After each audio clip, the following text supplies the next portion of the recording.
ఇప్పుడే బయలుదేరి రావటం జరిగింది. వాస్తవాలు ఇవి. దీన్ని మీడియాలో కొన్ని ఎల్లో మీడియాలో రాసుకున్నారు, మేమేదో హింస ప్రేరేపించినట్టు. ఇది వాస్తవం. పోలీసు వాళ్ళకి సహకరించింది మేము. 2 గంటలకు హౌస్ అరెస్ట్ చేయాలంటే హౌస్ అరెస్ట్ కింద నేను లోపలికి వెళ్ళింది నేను. మళ్ళీ వాళ్ళు రిక్వెస్ట్ చేసి మీరు ఎక్కడికి వెళ్ళొద్దు, 2,000 మంది ఉన్నారు, ఎక్కడా కూడా హింసాత్మక సంఘటనలు ప్రోత్సహించే కార్యక్రమం వద్దు అని మా వాళ్ళందరినీ సమన్వయపరుచుకొని, వాళ్ళందరూ ఎంతో గొడవ చేసినా సరే వాళ్ళందరినీ సమన్వయపరుచుకొని వాళ్ళందరినీ కూడా రిక్వెస్ట్ చేసుకొని నేను పంపించేయడం జరిగింది. అయినా సరే మళ్ళీ మా హాస్పిటల్ మీద దాడి చేయాలని మళ్ళీ వాళ్ళందరూ సిద్ధపడటం ఎంతవరకు సబబు? ఇది ఒకటే గుర్తుపెట్టుకోండి, ఎవ్వరూ ఇక్కడ సహించే పరిస్థితి లేదు. ఎవ్వరూ కూడా హింసాత్మక సంఘటనలు జరగాలని కోరుకోరు. కానీ రెచ్చగొట్టే కార్యక్రమాలు చేస్తే మాత్రం ఎవరు ఊరుకునేది లేదు.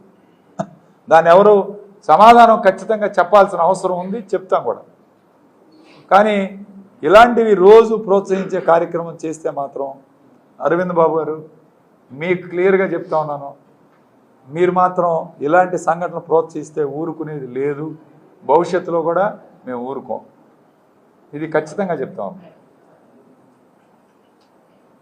కాబట్టి మీరందరూ కూడా సహకరించాలి. అందరం కూడా నర్సరావుపేట ప్రశాంతంగా ఉండాలి. నర్సరావుపేటలో ప్రజలు ఇబ్బంది పడకూడదు.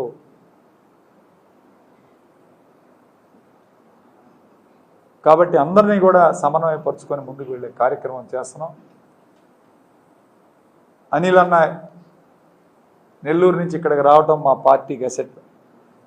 ఖచ్చితంగా ఆయన భారీ నర్సరావుపేటలో నేను భారీ మెజార్టీతో గెలవబోతున్నాను. మిగిలిన నియోజకవర్గాల్లో కూడా వైఎస్ఆర్ కాంగ్రెస్ పార్టీ 6 నియోజకవర్గాల్లో కూడా గెలుస్తుంది. ఎక్కడ ఈ రాష్ట్రంలో జగన్మోహన్ రెడ్డి గారి ప్రభుత్వం మళ్ళీ ఏర్పడుతుంది. ఖచ్చితంగా ఇంకా బాగా పనిచేస్తాం, అభివృద్ధి పదంలో తీసుకెళ్తాం. ఖచ్చితంగా ఈ రాష్ట్రానికి మేలు చేసే కార్యక్రమం చేస్తాం భవిష్యత్తులో అని తెలియజేస్తూ సెలవు తీసుకుంటాం.